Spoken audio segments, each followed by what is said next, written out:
Varicose veins కి సరైన చికిత్స కోసం సంప్రదించండి ఎవిస్ హాస్పిటల్. నీలాతుంగస్తనగిరితటీ సుప్తముద్బోధ్య కృష్ణం పారార్ధ్యం స్వం శృతిశతశిరసిద్ధమధ్యాపయంతి స్వోచ్ఛిష్టాయాం సజనిగళితం యాబలాత్కృత్య భుంక్తే గోదాదస్యేనమైదమిదం భూయ ఏవాస్తు భూయ.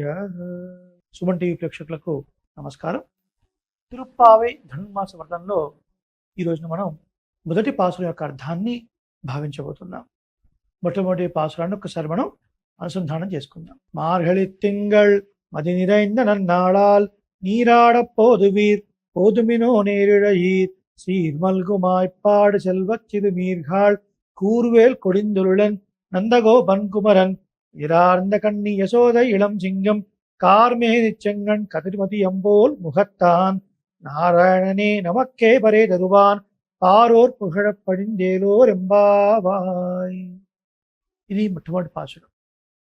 ఈ పాసురంలో మనకు గోదాదేవి ఏం చెప్తుంది అని మనం తెలుసుకోబోయే ముందు మనం ఏ నగరంలో ఉన్నా, హైదరాబాద్, బెంగళూరు, ముంబై, లండన్, యుఎస్ ఎక్కడున్నా మనం అక్కడ ఉన్నట్టుగా భావించకూడదు. మనందరం కూడా చక్కగా రేపల్లిలో ఆ గోకులంలో గోపికల్లాగా మనం భావన చేసుకుంటేనే ఈ తిరుప్పావై ప్రబంధం ఏమిటి, గోధుమ మనకు ఏం చెప్పడానికి అవతరించింది అన్న విషయాలు కాస్త బోధపడతాయి.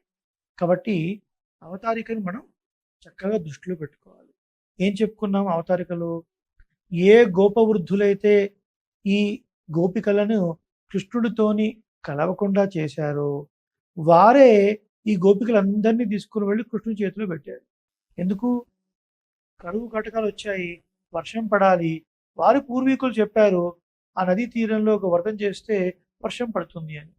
కాబట్టి వీరి యొక్క అవసరాల కోసం ఈ గోపికల్ని కృష్ణుడికి అప్పచెప్పారు. మరి పొద్దున్నే లేచి కృష్ణుడి దగ్గరికి వెళ్ళాలి, ఆ సామాగ్రి తీసుకుని వెళ్ళాలి, వ్రతం చేయాలి. కాబట్టి ముందుగా లేచిన గోపికలు ఇంకా లేవని గోపికల ఇళ్లకు వెళ్ళి అందరినీ లేపుకుంటూ వెళుతున్నారు. ఇది క్రమం. ఇలాంటి ఒక క్రమాన్ని గోదాదేవి అనుకరించి తిరుప్పావై ప్రబంధాన్ని మనకు అనుగ్రహించింది. కాబట్టి మనందరం ఆ బృందావనంలో ఉన్నాం, మనందరం గోపికలాగా భావిస్తూ ఈ ప్రబంధాన్ని చక్కగా మనం సేవిద్దాం. మొట్టమొదటి పాసురంలో ఏం చెప్తుంది? మార్గళి తింగళ్, ఆహా గొప్ప మార్గశీర్ష మాసం ఆసనమైంది కదా, మనం వ్రతం చేయాలి అని అనుకోగానే మరి ఏదో పంచాంగం చూసి ఏది మంచి రోజు అది ఏం అక్కర్లేకుండా అనుకోవడమే తడవుగా మార్గశీర్ష మాసం వచ్చేసింది. చక్కగా శుక్లపక్షంలో నిండు చంద్రుడు ఉన్నాడే, ఇంతకన్నా గొప్ప కాలం ఏం కావాలి? మార్గళి తింగళ్ మతి నిరైంద నన్నాళాల్ నీరాడ పోదువీర్ పోదుమినో నేడయ్యీర్. ఈ రేపల్లెలో ఉండి విలక్షణమైనటువంటి ఆభరణములు ధరించేటువంటి గొప్ప సంపద కలిగినటువంటి ఓ గోపికలారా, ఈ మార్గళి వ్రతంలో స్నానం చేయడానికి ఎవరికి ఆసక్తి ఉందో వారందరూ రండి అని పిలుస్తుంది. ఏమంటే స్నానం అంటే ఏంటి ఇక్కడ అర్థం? ఒక అర్థం బాహ్యంగా మనం చేసే స్నానం, కానీ ఇక్కడ భగవంతుని యొక్క గుణాలని అనుభవించడమే స్నానం అని చెప్తారు వేదాంత పరిభాషలో. అంటే ఏంటి? భగవంతుడి యొక్క స్వామిత్వం ఎలాంటిది, సౌలభ్యం ఎట్లాంటిది, ఇలాంటివన్నీ కొద్ది కొద్దిగా మనం ముందు ముందు పాసురాల్లో ఏదో కొన్ని గుణాల గురించి మనం తెలుసుకునే ప్రయత్నం చేద్దాం. ఎందుకంటున్నామంటే ఆ శ్రీమన్నారాయణ యొక్క అనంత కళ్యాణ గుణాలని కొన్ని కోట్ల కల్పములు చెప్పుకుంటూ కూర్చున్నా సరే తరగవు తరగవు తరగవు. అందుకనే విష్ణు సహస్రనామంలో అవ్యయ పురుష సాక్షి క్షేత్రజ్ఞోక్షర ఏవచ, ఆయన అవ్యయుడు అంటే నశించని వాడును ఒక అర్థము. కళ్యాణ గుణాలు ఎంత చెప్పినా కూడా తరిగిపోనివాడు, అలాంటి వాడు. కాబట్టి ఒక్కొక్క పాత్రను కొద్ది కొద్దిగా మనం అనుభవించే ప్రయత్నం చేద్దాం. కాబట్టి ఏంటి ఇక్కడ? భగవంతుని అనుభవించాలి అని ఎవరికి కోరిక ఉందో వారందరూ ఈ వ్రతంలో పాల్గొనొచ్చు, రండి అని అందరినీ ఆహ్వానిస్తుంది గోదాదేవి. మార్గళి తింగళ్ మది நிறைந்த నన్నాళాల్ నీరాడ పోదువీర్ పోదుమినో నేడయ్యీర్. ఈ వ్రతంలో అవగాహించాలంటే ఏం క్వాలిఫికేషన్స్ ఉండాలి, ఏం అధికారి ఉండాలి? ఏం అక్కర్లేదండి.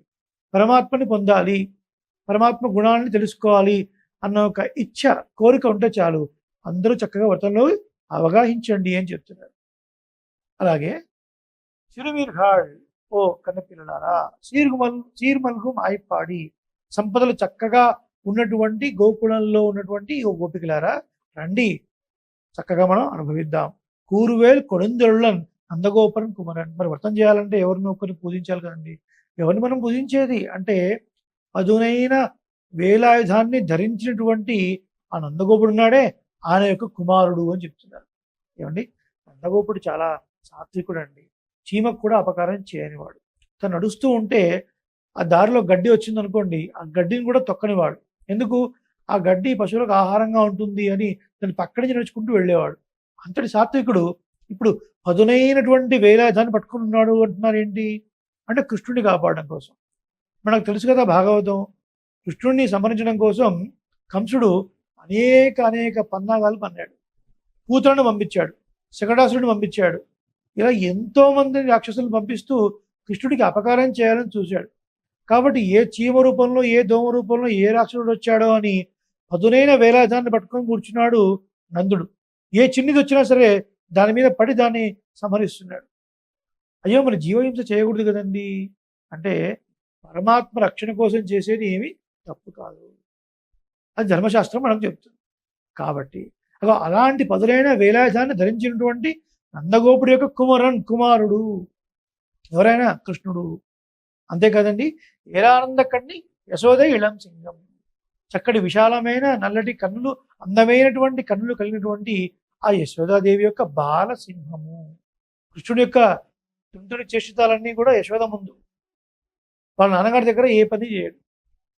ఇలా గొడవ చేస్తున్నప్పుడు యశోద కోపం వచ్చినా కూడా ఏమి అనేది కాదు. అదిగో మీ నాన్నగారు చెప్తాను అనేది. ఊర్లో వాళ్ళందరూ కలిసి ఒకసారి నందుడి దగ్గరికి వచ్చారు. నందగోపాల, ఏమిటా మీ పిల్లవాడు ఇంత తుంటరి చేష్టలు చేస్తున్నాడు, ఊర్లో ఉన్న పిల్లలందరినీ కలిపి పోగేసుకొని ఒక్కొక్కరు ఒక్కొక్కరు ఇంట్లో పడి ఆ దొంగతనం చేయడం ఏంటి, ఆ వెన్నెల దొంగతనం చేయడం ఏంటి, ఆ కుండలు పలకొట్టడం ఏంటి, ఇవన్నీ రోజు రోజుకి ఆడాలు ఎక్కువైపోతున్నాయి నందగోపాల అని చెప్తే, అవునా కృష్ణుడు ఇలా చేశాడా, వాడిని రానియండి, వాడి సంగతి చెప్తాను అని విపరీతంగా కోపంతో ఊగిపోతూ ఉంటాడు. కృష్ణుడు ఒకసారి రాగానే ఎంతో వినయంగా వస్తాడు. తన తల్లి దగ్గరేమో ఎన్నో తుంటరి చేష్టం చేసినటువంటి శ్రీకృష్ణుడు తండ్రి దగ్గర రాగానే అమాయకంగా ముఖం పెట్టి అలా బిత్రు చూపులు చూస్తుంటూ అలా వచ్చేసరికి ఇంత అమాయకుడైనటువంటి కృష్ణుడు మొహాన్ని చూసి ఒక్కసారి మనసు కరిగిపోయి, ఏమిటి మీరు ఇప్పటిదాకా చాడీలు చెప్పింది ఈ అబ్బాయి గురించా, ఇంత అమాయకుడి గురించి మీకు చెప్పడానికి నోరెలా వచ్చిందయ్యా అని చెప్పి ఆ ఊళ్ళో వాడిని తిట్టి పంపించేవాడు నందగోపుడు. అలా ఉండేది కృష్ణుడి యొక్క చేష్ట. యశోద దగ్గర బాలసింహంలాగా, నందుడి దగ్గర చిన్న ఏమి తెలియని అమాయకుడిలాగా ఉంది. అలాంటి కృష్ణుడిని ఇంకా ఎలాంటి కృష్ణుడట, కార్మేణి చెంగన్ కదిరిమదియం పోల్ ముహత్తాన్. చక్కటి నల్లటి శరీరం కలవాడు. ఈ రంగే మేఘాలు పుచ్చుకున్నాయి కదా. నల్లటి మేఘము చక్కటి వర్షాన్ని ఇస్తుంది, తెల్లటి మేఘము ఏదో కొద్దిపాటి వర్షాన్ని ఇస్తుంది కదా. మరి ఇక్కడ నల్లటి శరీర కాంతి అంటే ఏంటి? గొప్ప కరుణారసాన్ని కురిపించేవాడు అని అర్థం. అలాంటి కార్మేని చెంగన్ ఎర్ర నేత్రులు కలిగినటువంటి వాడు, అది వాత్సల్యానికి గుర్తు. కదిరిమదియం పోల్ ముహత్తా, సూర్యచంద్రుడు లాంటి కన్నులు గలవాడు. ఏమంటే ఒక కన్ను సూర్యుడిలాగా ప్రకాశిస్తూ ఒక కన్ను చంద్రుడిలాగా డిమ్ముగా ఉంటే ఏమైనా చూడడానికి బాగుంటుందా? బాగుంటుంది. మరి ఎందుకు ఇలా చెప్పారు అంటే రాక్షసులు లాంటి వాళ్ళకి చూడడానికి కూడా శక్యం కానటువంటి రూపంతో ఉంటాడు పరమాత్మ. అలా అగ్రహంగా చూస్తాడు. అలా సూర్యుడి లాంటి కళ్ళు. అలాగే భక్తులైనటువంటి మన వంటి వారి పట్ల చంద్రుడిలాగా చల్లగా కరుణిస్తాడు. అందుకని సూర్యచంద్రుడు లాంటి కళ్ళు. ఇది వేదాలను చెప్పబడినటువంటి ప్రక్రియ. అలా చెప్పింది గోదాదేవి. అలాంటి వాడిని, అలాంటి నారాయణుడు, నారాయణే నమక్కే పరే తరువాన్. మరి ఆ శ్రీమన్నారాయణే కదా ఈ కృష్ణుడు. ఏష నారాయణ శ్రీమాన్ క్షీరార్ణవ నికేతన నాగ పర్యంకముత్సృజ్య త్యాగతో మధురాంపతి. ఆ పాలకడలో ఉండే స్వామి ఈ మధురలో కృష్ణుడిలాగా వచ్చాడు. ఆ నారాయణ్ణి మనం వెళ్ళి ప్రార్థిస్తే నమక్కే మనకు పరే తరువాన్, ఈ వ్రతానికి కావాల్సినటువంటి తప్పెట అనే ఒక వాయిద్యాన్ని ఇంకా అన్నిటినీ మనకి ఇస్తాడు అని ఒక అర్థం. లోపల అర్థం ఏంటి? పరే అంటే వైకుంఠాన్ని ఇస్తాడు, మోక్షాన్ని ఇస్తాడు అని అర్థం. తిరుప్పావే అనేది ధ్వని ప్రధానమైన కావ్యం. పైకి ఒక అర్థం ఉంటుంది, లోపల అనంతమైన గంభీర అర్థాలు ఉంటాయి. అలా మనం చక్కగా వెళ్ళి పరమాత్మను ప్రార్థిస్తే ఆ శ్రీకృష్ణుడు మనకు కావాల్సినవన్నీ ఇస్తాడు. పారోర్ పుగడ పడిందేలో రెంబావాయ్, లోకమంతా కీర్తించేలాగా మనం ఈ వ్రతం చేద్దాం రండి. ఏలో రెంబావాయ్ అని ప్రతి పాసురంలో వస్తుంది. ఏల్ ఓర్ ఎం పావాయ్, హే పావాయ్ ఓ పిల్ల విను, చక్కగా బుద్ధిలో మనసులో పెట్టుకొని అనుష్ఠించు అంటే ఈ వ్రతంలో అవగాహించండి, చక్కటి సంపదలు పొందండి, చివరికి మోక్షాన్ని పొందండి అని మొదటి పాసురంలో పరమాత్మని పొందడానికి ఉపాయము ఉపేయము రెండు పరమాత్మయే. ప్రాప్య ప్రాపక నిష్కర్షం అంటారు. అంటే పొందబడేవాడు పరమాత్మ, పొందించేవాడు కూడా పరమాత్మయే, ఇంకొక వేరే మార్గం లేదు అని చెప్పి పరమాత్మని పొందడానికి ఏ అధికారం అక్కర్లేదండి. పరమాత్మని పొందాలి అన్న కోరిక ఉంటే చాలు, ఈ వ్రతంలో అందరూ పాల్గొనొచ్చు, చక్కటి ఫలాన్ని పొందొచ్చు అని చెప్పింది గోదాదేవి. మరుసటి రోజున మరొక పాశ్వాన్ని మనం చూద్దాం. శ్రీమచ్చై విష్ణు చిత్తార్య మనోనందన హేతవే నందనందన సుందర్యై గోదాయై నిత్య మంగళం. జయ శ్రీమన్నారాయణ. శ్రీమతే రామానుజాయ నమః. స్వస్తి. అనేక మంగళ సంస్థలు.